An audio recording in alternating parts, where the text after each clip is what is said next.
कि एक बहुत बड़ा विश्वास पलामू वासी और झारखंड सरकार ने मेरे ऊपर रखा है। मैं कुछ ऐसी बात भी करना चाहूंगा जो हम सबों के लिए विचारणीय हो, हम सबों के लिए चिंता की बात हो, हम सबों को वो समस्याएं दूर कैसे की जाए, बैठ करके हम इस पर बात करेंगे। जैसे हमारे डिप्टी कमिश्नर मंच पर बैठी हुई हैं और आला अधिकारी यहाँ पर हैं। मैं बताना चाहता हूँ पलामू के किसानों की समस्याएं है। पलामू जिले में सामान्य वर्षापात 1200 मिलीमीटर निर्धारित है और अभी तक जो वर्षा हुई है वो 715 मिलीमीटर बारिश हो चुकी है। जून महीने से जो बारिश होती जा रही है, अतिवृष्टि के कारण 65,000 हेक्टेयर में मक्का, अरहर, तिल, उड़द, मूंगफली और मूंग की खेती को क्षति पहुंची। इस विषय को जब हमने मुख्यमंत्री जी के सामने रखा तो उन्होंने कहा कि प्रथम अनुपूरक बजट में 2 घंटे का विशेष वाद विवाद इसी समस्या पर होगी कि अतिवृष्टि से पलामू सहित राज्य के वैसे जिले जिन्हें क्षति पहुंची है, जिनके कच्चे मकान गिरे हैं, उनके लिए क्या व्यवस्था होगी। इस पर विशेष वाद विवाद विधानसभा के सभा पटल पर होगा। मैं अपने प्रशासनिक अधिकारियों के सामने यह बात भी रखना चाहता हूं कि बैंकों की भूमिका महत्वपूर्ण होती है। हम जिले के विकास, राज्य अपने राजस्व प्राप्त करके केंद्र सरकार से धनराशि प्राप्त करके राज्य का विकास करते, लेकिन एक महत्वपूर्ण भूमिका देश और जिले के विकास में बैंकों की भी होती है।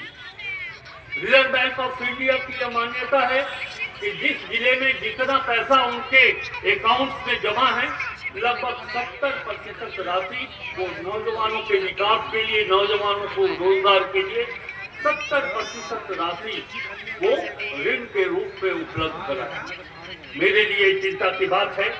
मैं आपको बताना चाहता हूं इस अवसर पर कि 9,518 करोड़ 74 लाख रुपए अभी तक पलामू के बैंक में जमा है। अब इसके अगेंस्ट में जो लोन डिस्ट्रीब्यूशन हुआ है वो बहुत ही कम है। 3,654 करोड़ 15 लाख रुपए ऋण वितरित किए गए, यानी कि कुल 38.39%। जो रिजर्व बैंक ऑफ इंडिया का गाइडलाइन है 70%, उसके अगेंस्ट में पलामू जिले में जो हमारी राशि, सरकारी राशि रखी हुई है, उसके अगेंस्ट में मात्र 38.39% ही ऋण का वितरण हुआ है। मैं अपने जिले के सभी सम्मानित अधिकारियों से ये कहना चाहता हूँ कि डिस्ट्रिक्ट लेवल बैंकर्स कमेटी की बैठक हो और बैठक में यह कड़े शब्दों में निर्देश दिए जाए उन्हें कि जिन बैंकों की भूमिका पलामू जिले के सामाजिक परिक्षेत्र में, जैसे MSME, social sector, agriculture sector,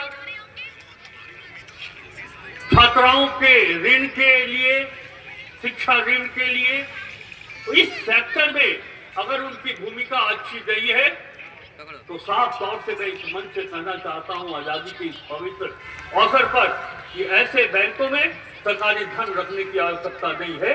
हम उन बैंकों में सरकारी राशि रखेंगे जिनका परफॉर्मेंस अच्छा है, जिनका परफॉर्मेंस समाज के, पलामू जिले के ग्रामीण अर्थव्यवस्था को मजबूत करने की दिशा में। 2-4 मिनट समय मैं और लेना चाहता हूं। हमारे लिए चिंता की बात है, यद्यपि हमारे जिला मुख्यालय में मेडिकल कॉलेज की स्थापना हुई और मैंने बहुत ही गंभीरता से सामाजिक और राजनीतिक परिक्षेत्र में काम किया है।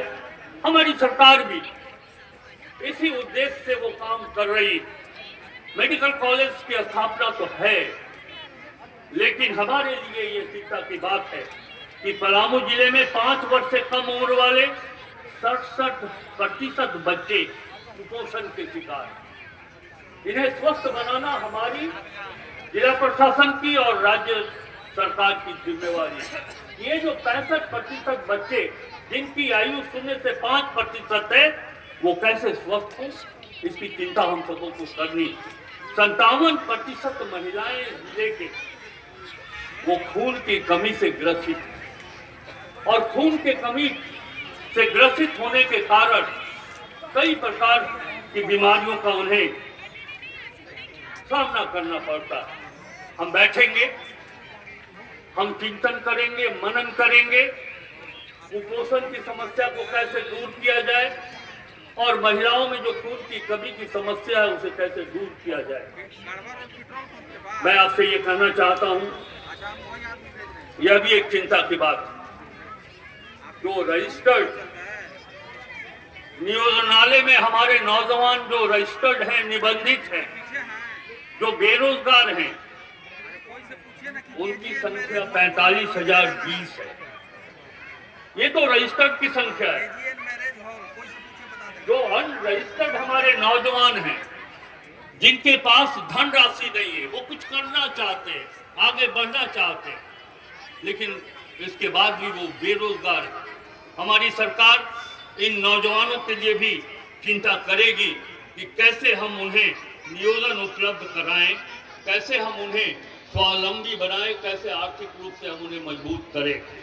मैं एक चीज जरूर कहना चाहूंगा, आज पलामू के सामने सबसे बड़ी चुनौती है पानी बचाने। गर्मियों के मौसम में आपने देखा होगा कि जल स्तर लगभग 150 से 200 फीट नीचे चला जाता है।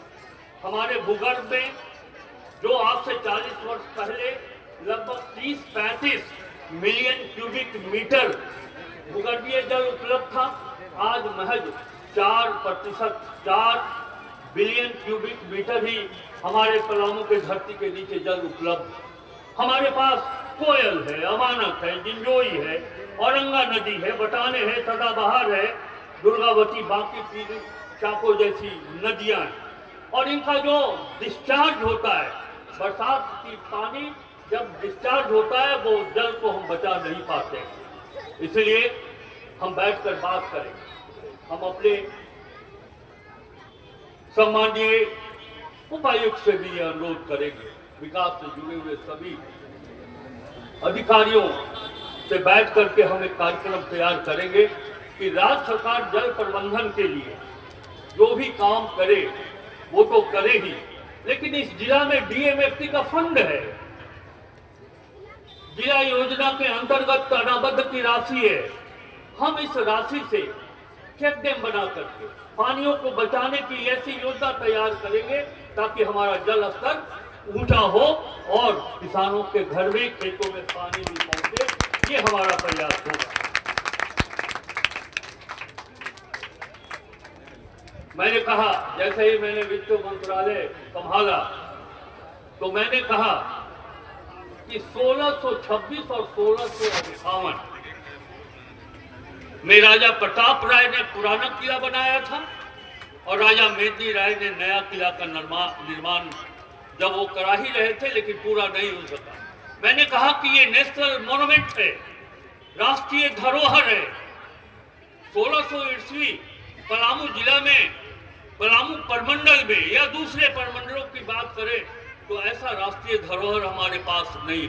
हेमंत सोरेन सरकार ने यह निर्णय लिया है कि पलामू किला दोनों, नया और पुराना, दोनों किला का जीर्णोद्धार कराया जाएगा और हम अपने पर्यटकों को वहां ले जाएंगे, सारी सुविधा हम उपलब्ध कराएंगे। हमारे लिए गौरव की बात है कि आपको जानकर बहुत खुशी होगी कि वाइल्ड लाइफ बोर्ड से टाइगर सफारी को स्थापित किए जाने के लिए वाइल्ड लाइफ बोर्ड से इसकी मंजूरी मिल गई है। कैबिनेट में जाना है, कैबिनेट की भी स्वीकृति मिलेगी और आने वाले 1-2 वर्षों के अंदर बरवाडी और मंडल के बीच के जंगल में जो रिजर्व एरिया से बाहर होगा, राज्य सरकार टाइगर सफारी भी स्थापित करने जा रही है ताकि हमारे लोग राज्य के अन्य जिलों से आए, देश के अन्य राज्यों से लोग आए और टाटा और ये टाइगर सफारी का आनंद उठाएं। इस ओर भी हम आपको इस अवसर पर ये विश्वास दिलाते हैं कि 1-2 वर्षों के अंदर हमारी ये भी योजना तैयार होगी। मैं अपनी बातों को समाप्त करते हुए मैं एक और बात करना चाहता हूँ। 45 वर्षों का जो राजनीतिक सामाजिक अनुभव, आजादी का मतलब सिर्फ राजनीतिक आजादी नहीं, भावनात्मक आजादी, मानसिक आजादी और आध्यात्मिक आजादी भी है। हमारी सरकार स्वयं संवेदनशील सरकार है, हमारे प्रशासनिक अधिकारी भी संवेदनशील है। हमारी ये कोशिश है कि यदि कोई गरीब प्रखंड स्तरीय कार्यालय में जाए तो उसकी बातें सुनी जाए, उसका निष्पादन जल्द से जल्द हो, समयबद्ध तरीके से हो, उसे ये अनुमान हो, उसे ऐसा एहसास हो कि यह जो व्यवस्था है सरकारी, ये सरकारी तंत्र मेरे लिए। हम इस बात को भी स्थापित करना चाहते हैं कि उन्हें लगे बहुत मुश्किल से हम लोगों ने, हमारी सरकार ने उग्रवाद की समस्या पर नियंत्रण प्राप्त किया। मुझे इस बात की खुशी है, मैं बधाई देता हूं पलामू पुलिस के अधिकारियों को और जवानों को, जिनके प्रयास से अब उग्रवाद दिखाई नहीं पड़ता। यद्यपि मैं ये कहता हूं कि उग्रवाद नियंत्रित हुआ है, समाप्त नहीं हुआ। हम ये भी प्रयास कर रहे हैं कि आपका एसआरई का जो फंड है या विशेष केंद्रीय सहायता राशि का जो फंड भारत सरकार के द्वारा रोक दिया गया है, इस फंड को भी हम उपलब्ध कराना चाहते हैं राज्य पुलिस के लिए। मुझे पूरी उम्मीद है कि सफलता मिलेगी और आपकी जो समस्याएं हैं और विशेष केंद्रीय सहायता राशि से वैसे उग्रवाद पीड़ित गांव में जो विकास पहुंचना चाहिए वो विकास हम वहां पहुंचाएंगे, ये हम करना चाहते हैं। मैं एक बात फिर ये इस बात को दोहराना चाहता हूं कि यदि हमें मानवता है, हमें इंसानियत है, तो हमारे अंदर संवेदना भी होनी चाहिए। अंचल में एक पीड़ित व्यक्ति को उनकी समस्या का त्वरित निष्पादन किया जाए। जाति प्रमाण पत्र, आवासीय प्रमाण पत्र समयबद्ध उसको मिले। प्रखंड कार्यालय में जब वो जाए तो उसे लगे कि उग्रवाद की व्यवस्था से कहीं अधिक अच्छी व्यवस्था लोकतंत्र की व्यवस्था है। प्रशासन के लोग हमारे हैं और हमारी भागीदारी प्रशासन के साथ। मैं ये बात कहना चाहता हूं। और एक बात मैंने पहले भी कहा था, दिशा की बैठक में भी मैंने रखा था कि अब डाल्टनगंज के शहर में बदलाव करने की आवश्यकता है। हमने कहा था कि यदि जिला प्रशासन यहाँ से 6-7 किलोमीटर के दूर पर, चाहे वो पाटन मोड़ की तरफ हो या फिर वो डुबिया खाड़ की तरफ हो, यदि आप जमीन उपलब्ध कराइए तो हम पलामू पुलिस लाइन को यहाँ से हटा करके उस जगह पर स्थापित करना चाहते हैं, ताकि ये जो जगह है वो डाल्टनगंज शहर को विकास के मार्ग पर आगे ले जाएगा और हमारे जवानों को भी सुविधा मिलेगी, उनके रहने की भी व्यवस्था होगी। ये हमारे मन की इच्छा है। इसी तरह हम चाहते हैं कि बहुत यात्रियों को भी परेशानी नहीं हो। बस स्टैंड शहर से कहीं अन्य जगह उसे स्थापित किया जाए, ये भी। और ये बात आज जो हम आज़ादी का पर्व मना रहे हैं, ये आज़ादी आज के इस दिन को समर्पित होगा कि हम डाल्टनगंज शहर से बस स्टैंड और पुलिस लाइन अन्यत्र स्थापित करें। और अंत में मैं 4 लाइन यहाँ हमारे आदरणीय नागरिक, बच्चे, माताएं, बहनें, पुलिस पदाधिकारी, कर्मचारी, स्टेज पर बैठे हुए जो हमारे आला अधिकारी, विभिन्न राजनीतिक संगठनों के लोग इस अवसर पर है, मैं उन्हें ये 4 पंक्ति समर्पित करना चाहता हूँ। यह कोई राजनीतिक उद्बोधन नहीं है, हमारे मन की इच्छा है, हमारे मन के अंदर जो जज्बा है। ये पंक्ति आप सबों को समर्पित है, पलामू वासियों को समर्पित है। हमारी इच्छा क्या है? जब आँख खुले तो धरती हिंदुस्तान की हो, जब आँख खुले तो धरती हिंदुस्तान की हो, जब आँख बंद हो तो धरती हिंदुस्तान की हो। हम मर भी जाएं तो कोई गम नहीं, लेकिन मरते वक्त मिट्टी हिंदुस्तान की हो, ये हमारी इच्छा है। बहुत बहुत धन्यवाद। राष्ट्रीय पर्व की बहुत बहुत शुभकामनाएं, बधाई। जय हिंद।